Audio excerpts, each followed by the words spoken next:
মানুহ ইমান কেনেকৈ জঘন্য হ'ব পাৰে টংলাত দুই কণমানিৰ সৈতে ভয়ংকৰ কাণ্ড ঘৰৰ পৰা স্কুললৈ যোৱাৰ পথতে দুৰ্বৃত্তই শেষ কৰিলে দুই ছাত্ৰ টংলাত দুৰ্বৃত্তৰ অমানৱীয় কাণ্ড এতিয়া জোকাৰিছে ৰাজ্য ওদালগুৰিত ৰাজ্যৰ জোকাৰি যোৱা ভয়ংকৰ ঘটনা নিৰ্দিষ্ট হোৱা দুই শিশুৰ নিথৰ দেহ উদ্ধাৰ বিদ্যালয়লৈ যোৱা অৱস্থাত নিৰ্দিষ্ট হৈছিল ভাতৃদ্বয় ওদালগুৰি জিলাৰ টংলা থানাৰ অন্তৰ্গত সহস্ৰপাৰাৰ নাইকা নদী পাৰত হাবিয়নিৰ মাজত আজি পুৱা দুটি শিশুৰ মৃতদেহ উদ্ধাৰ হোৱা ঘটনাই বৃহত্তৰ অঞ্চলটোত তীব্ৰ চাঞ্চল্যৰ সৃষ্টি হৈছে কি কাৰণত কোনে নৃশংসভাৱে নাবালক শিশু দুটিক হত্যা কৰিলে তাক লৈ তীব্ৰ উত্তেজনা সৃষ্টি হৈছে টংলা চুৰপুখুৰী নিবাসী মহেন্দ্ৰ শৰ্মা গীতা শৰ্মাৰ দুই পুত্ৰ গৌৰৱ শৰ্মা আৰু কৌশিক শৰ্মা কালি বিদ্যালয়লৈ যোৱা পথত নিৰুদ্দেশ হৈছিল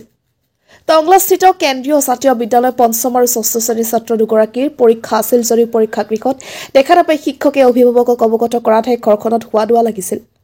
তাৰ পিছতে আজি পুৱাৰ ভাগত উদ্ধাৰ হয় শিশু দুটিৰ মৃতদেহ ঘটনাস্থলীত ভেৰগাঁও মহকুমা আৰক্ষী বিষয়া ওদালগুৰি জিলা আৰক্ষী অপৰাধ শাখাৰ অধীক্ষক উপস্থিত হৈ তদন্ত অব্যাহত ৰাখিছে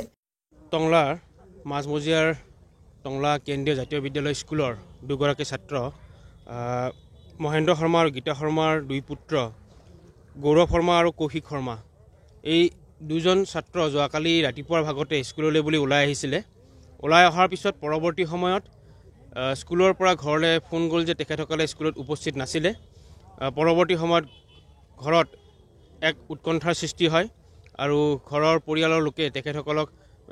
বিচাৰ খোচাৰ আৰম্ভ কৰিলে বা পৰৱৰ্তী সময়ত আহি কিনে তেখেতসকলে পুলিচ থানাত এজাহাৰ এখনো দাখিল কৰে আৰু দাখিল কৰাৰ পিছত যোৱাকালি দিনটো আমি টংলা অঞ্চলিক ছাত্ৰ সন্থা ওদালগুৰি জিলা ছাত্ৰ সন্থা আৰু আমি নিজেই পৰিয়ালৰ ঘৰ আমি উপস্থিত হৈ তেখেতসকলৰ বুজ লওঁ আৰু আমি টংলা থানাৰ ভাৰপ্ৰাপ্ত আৰক্ষী বিষয়াৰ লগতো এই ক্ষেত্ৰত আমি আলাপ আলোচনা কৰোঁ পুলিচে আমাক জনোৱা মতে যে তেখেতসকলে প্ৰাৰম্ভিক অনুসন্ধান তেখেতসকলে আৰম্ভ কৰিছে কিন্তু আজি এক অত্যন্ত দুখজনক খবৰ এটা আমি পাবলৈ সক্ষম হ'লোঁ যে দুয়োগৰাকী ছাত্ৰকে কোনোবা নৃশংসভাৱে হত্যা কৰি আপোনাৰ এই নদীৰ কাষতে পেলাই থৈ গুচি গৈছে